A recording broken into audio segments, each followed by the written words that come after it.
is, he evolves to the point of not being able to experience it, because guess what? Somebody else shows up to the pool before him. Guess what happens?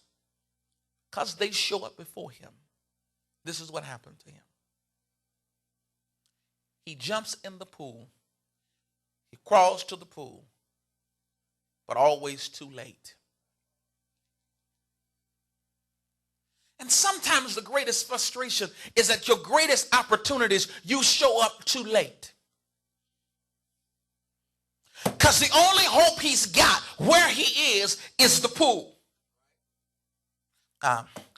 Sometimes the funny thing about it is that the only thing you seem to have going for you, or you believe, is the stuff or the relationship or the people or the things that you are been suggested by life.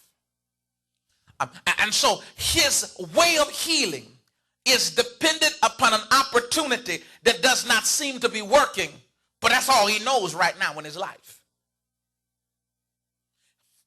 This is what gets me in the text, is that he jumps down in the pool and gets wet, but leaves without a healing.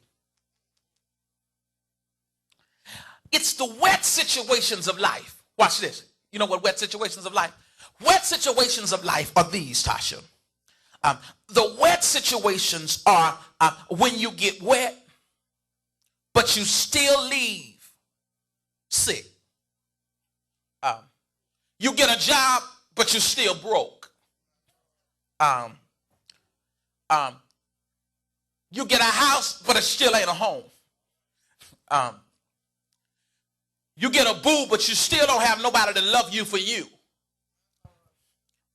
You got the symptoms of greatness, but the truth of the matter is wetness is the byproduct of getting in the pool, and somebody walked out of the pool with healing, but you walked out with just wetness. And what happens in life is that sometimes you got all the stuff that's the byproduct of healing or success. You look like you're a baller, but you still broke. You look like you got it going on, but you're still depleted. You look like you're happy, but you're really sad. You look like life is going good for you, but you're still at a point in your life where you're not happy, you're not complete. And the truth of the matter is that you're dealing with internal issues that you can't tell nobody about. But guess what? The truth of the matter is he lies at the same point wet, but he keeps trying the same old system.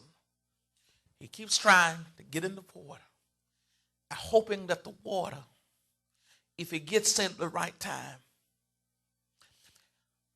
his confidence is in the system he's been working.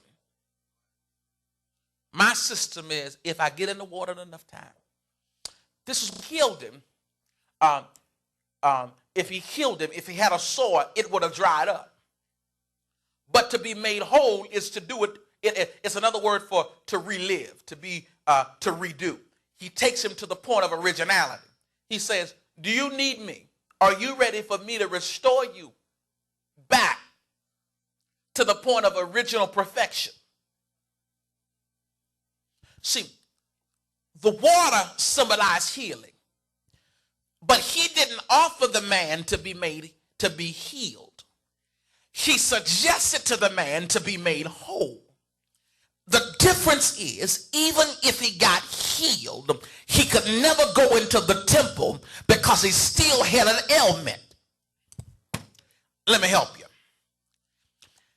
If he heals you of your issue, and you have a withered hand, and the withered hand literally nubs off, you still got an abnormality, and you're still known as the one with the issue. So if he got in the water, all could be made is that his sores would dry up, and it would be like a salve. But what Jesus suggests to this man is, are you ready to be made whole of your condition? See, let me help you. If you get healed, you just stop dyking. But if I make you whole, you're a man or a woman all over again. Okay, I can't get no help in here. See, if God says, I'm trying to heal you, it's what you want. But he says, I'm trying to make you whole, like you never had it going on in your life ever before. See, you're trying to be healed. If you get healed of it, you'll stop stealing. But if you're made whole, you'll have integrity and honesty. What this man wants is completely different than what Christ is offering. But he's still looking from the perspective of being made healed. So Christ shows up and says to you, are you ready to be made whole? Now get this. In order to get whole, there's some things you got to do. You've been crawling to the water,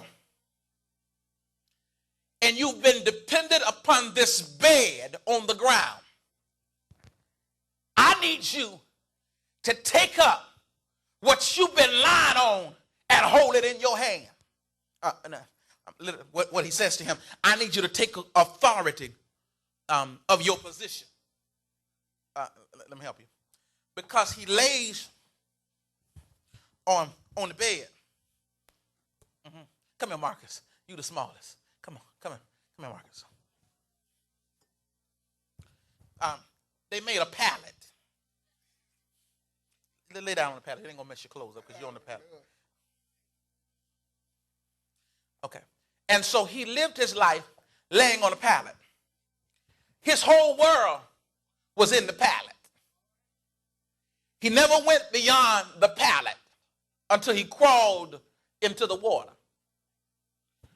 So by telling him to take up his bed, he says, I need you to take up your laying place. Where you've been laying, where you've been staying, where your life has been, I need you to transition yourself. Now guess what? You've lived based on crawling. Crawling in the out beds, crawling in the relationship, crawling in the low. You've lived in the low spot. So now I ask that you take authority over the low spots in your life and take up your bed. So Marcus, if you will. Now get this. By all logical means is that he will still be impotent when he gets up. But I need you to take what's been holding you the longest. And anybody been sick any length of time, I tell you the bed sucks your strength. I need you to take what sucks your strength, pick it up if you will. And I need you to hold what's been holding you in your life. And I know it's comfortable right there, but right there ain't where you want to be. So what I need for you to do is to take authority over what's been taking authority over you in your life. I need you to hold bad relationship and sick bodies in your hand. I need you to declare that I'm not sick anymore even though it looks like you sick. I need you to act like you already got it even though it hasn't manifested. I need you to declare that I am he that's able to heal your affliction even though you are afflicted. I need you to walk right. Now guess what? When Christ addresses him and tells him to pick up his stuff, this is what happens. He walks a little further in confidence like he's already been made whole, like there's nothing wrong with him, and he shows himself on the way to the temple. And there are some folks that do not understand his healing. The first problem they got is you got healed on the wrong day. The second problem is I don't like how you're functioning since you've been healed. Why you got your bed in your hand on the Sabbath day? Don't you understand when God gets ready to do something in your life, there are folks that will not like or appreciate. They're so busy trying to figure out. God told me he said, son, I'm getting ready to save some folks in this church. I'm getting ready to bring some people off crack and heal their lives and make them whole, that they ain't gonna never smoke another rock or run another street. And the funny thing is that they're gonna walk in here and they ain't gonna act like everybody else been acting because they've been made whole. They're gonna be folks that, well, they didn't come to the church. How long they've been here? Why pastor using them? Because guess what? When folks God about transition and change their lives. Those religious folks will always have problems. Watch the text. They say it's the Sabbath day. What are you doing holding your mat?